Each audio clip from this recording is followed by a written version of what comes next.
wabarakatuh. Salam sejahtera bagi kita semua. Shalom. Om Swastiastu, Namo Buddhaya, salam kebajikan.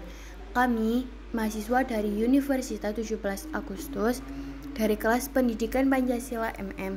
Di sini kami akan membahas tentang kasus pembunuhan dan pemerkosaan terhadap ibu dan anak.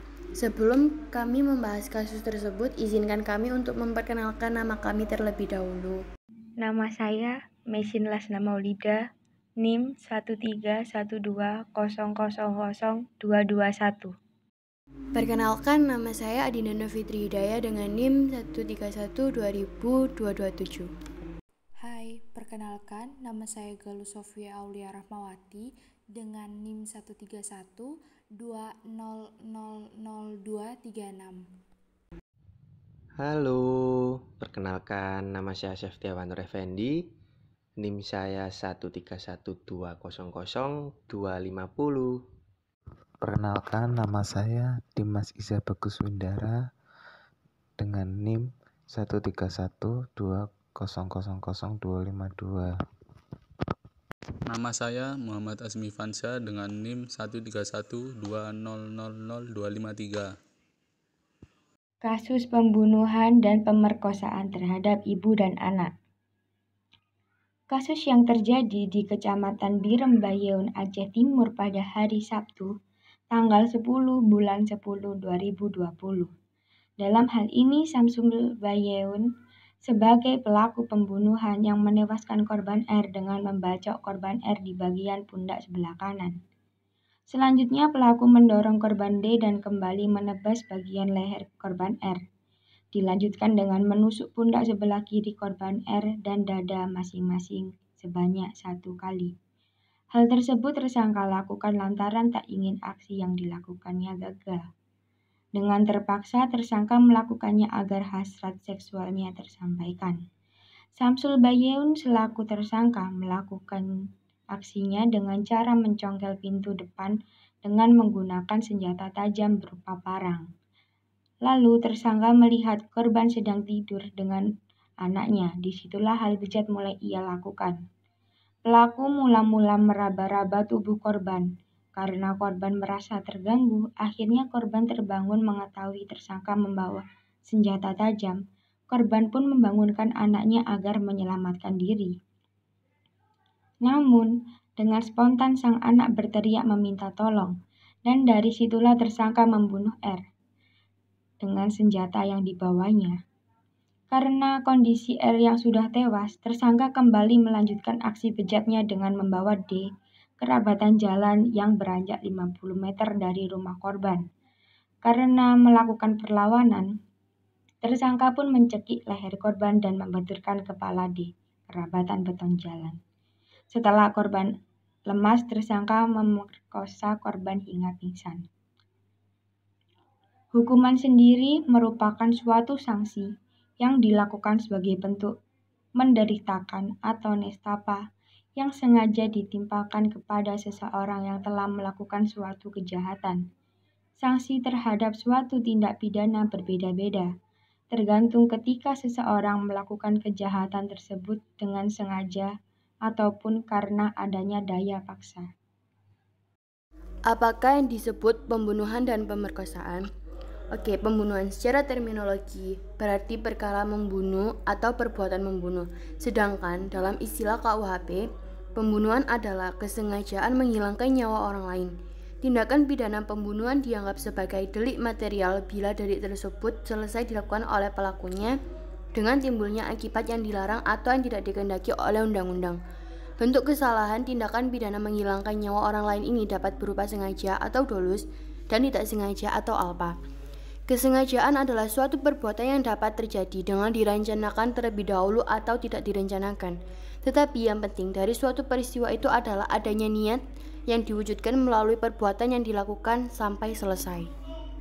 Sedangkan pemerkosaan merupakan perbuatan kriminal yang terjadi ketika seseorang memaksa orang lain untuk melakukan hubungan seksual dalam bentuk penetrasi vagina dengan penis, secara paksa atau dengan cara kekerasan. Istilah perkosaan berasal dari bahasa Latin yaitu ripere yang berarti mencuri, memaksa, merampas, atau membawa pergi. Menurut Kamus Besar Bahasa Indonesia atau KBBI, pengertian perkosaan dilihat dari asal katanya atau etiologi dapat dijelaskan sebagai berikut. Perkosa adalah gagah, paksa, kekerasan, perkasa. Memperkosa adalah menundukkan dan sebagainya dengan kekerasan, melanggar, menyerang, dan sebagainya dengan kekerasan. Perkosaan adalah pembuat memerkosa, penggagahan, paksaan, pelanggaran dengan kekerasan. Pasal apa sajakah yang digunakan untuk menjerat tersangka? Pasal pembunuhan. Pertama, pembunuhan biasa. Tindak pidana yang diatur dalam pasal 338 KUHP merupakan tindak pidana dalam bentuk pokok. Doodslag in Zins Grundvorm, yaitu delik yang telah dirumuskan secara lengkap dengan semua unsur-unsurnya. Rumusan pasal 338 KUHP adalah: barang siapa sengaja merampas nyawa orang lain diancam karena pembunuhan dengan pidana penjara paling lama 15 tahun. Kedua, pembunuhan dengan pemberatan, G-Quality Vigarded Dogs Leg. Hal ini diatur dalam pasal 339 KUHP yang bunyinya sebagai berikut: pembunuhan yang diikuti disertai atau didahului oleh kejahatan yang dilakukan dengan maksud untuk memudahkan perbuatan itu jika tertangkap tangan untuk melepas diri sendiri atau pesertanya daripada hukuman, atau supaya barang yang didapatkannya dengan melawan hukum tetap ada dalam tangannya, dihukum dengan hukuman penjara seumur hidup atau penjara sementara selama-lamanya 20 tahun. Yang ketiga, pembunuhan berencana, mort. Tindak pidana ini diatur dalam pasal 340 KUHP.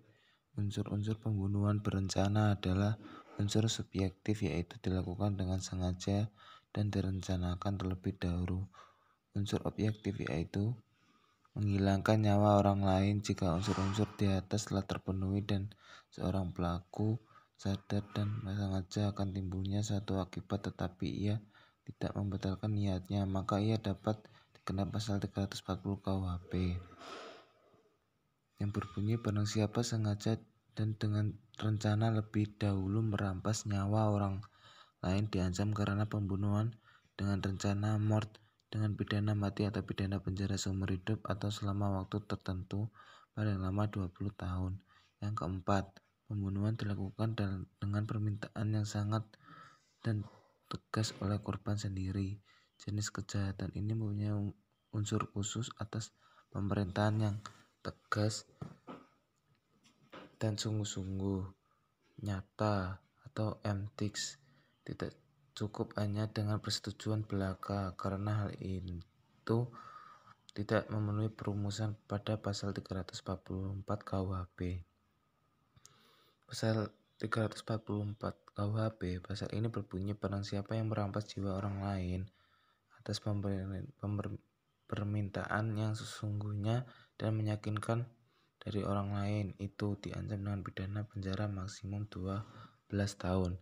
Yang kelima, pembunuhan tidak sengaja. Tindak pidana yang dilakukan dengan tidak sengaja merupakan pembunuhan kejahatan yang akibatnya tidak dihendaki oleh pelaku kejahatan yang diatur dalam pasal 359 KUH terhadap kejahatan yang melanggar pasal 359 KUHP ini. Ada dua macam hukuman yang dapat dijatuhkan terhadap pelaku, yaitu berupa pidana penjara paling lama 5 tahun atau pidana kurungan paling lama 1 tahun.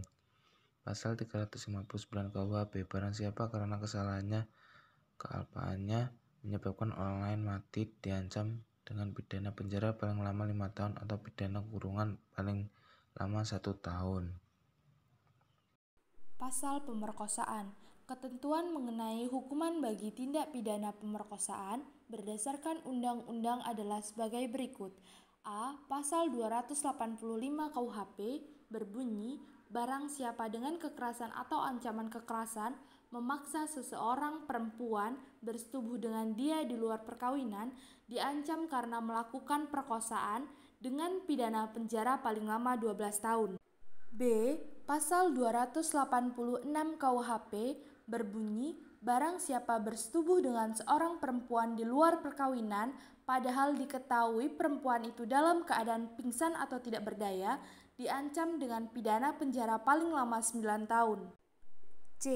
Pasal 278 KUHP berbunyi, barang siapa bersetubuh dengan seorang perempuan di luar perkawinan yang diketahui atau sepatutnya harus diduganya bahwa umurnya belum 15 tahun atau jika umurnya tidak jelas bahwa belum waktunya untuk dikawini, diancam pidana penjara paling lama 9 tahun. D.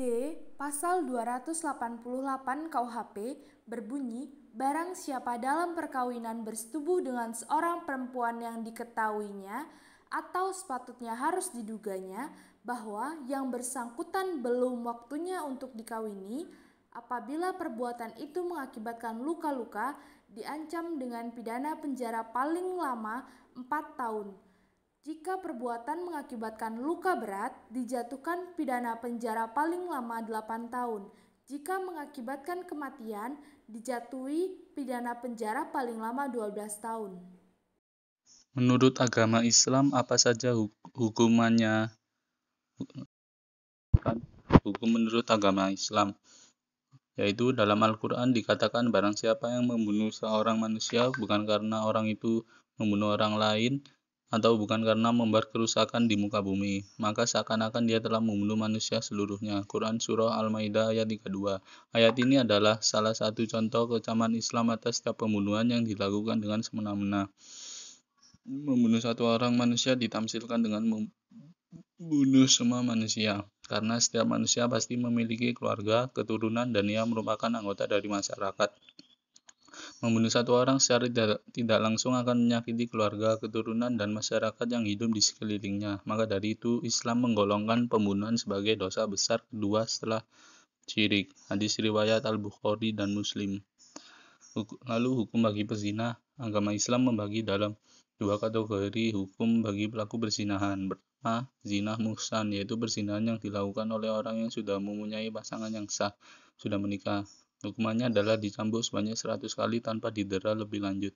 Kedua, zina ghairu muhsan, yaitu perzinahan yang dilakukan orang yang belum pernah menikah. Pelaku zina ini selain dicambuk 100 kali, mereka juga harus diasingkan selama setahun. Hukum Islam bagi wanita korban perzinahan. Demikianlah dalam Islam, hukum Islam tentang perzinahan bagi yang sudah menikah lebih ringan. Lalu bagaimana hukum Islam menyikapi tentang pemerkosaan?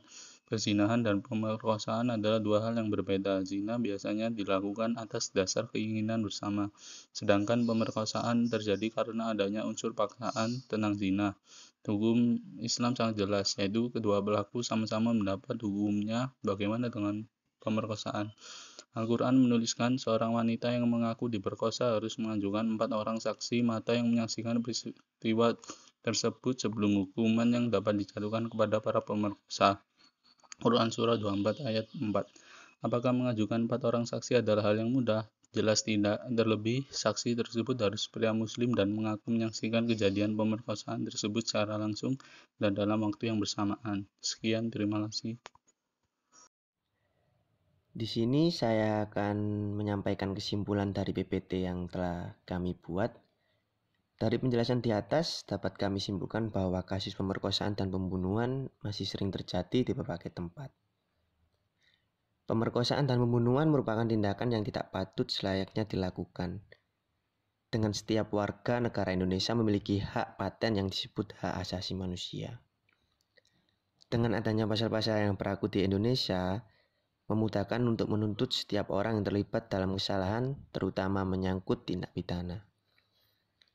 Sehingga, jika suatu saat terjadi pelanggaran terhadap hak tersebut, maka warga negara Indonesia berhak mengajukan laporan kepada instansi yang terkait dan berwenang. Sekian dari kesimpulan kami. Terima kasih. Sekian pembahasan mengenai kasus yang dapat kami sampaikan, diharapkan dapat memberikan informasi dan ilmu yang berguna bagi kita semua. Mohon maaf apabila kita memiliki kesalahan dan kekeliruan dalam menyampaikan informasi tersebut. Terima kasih.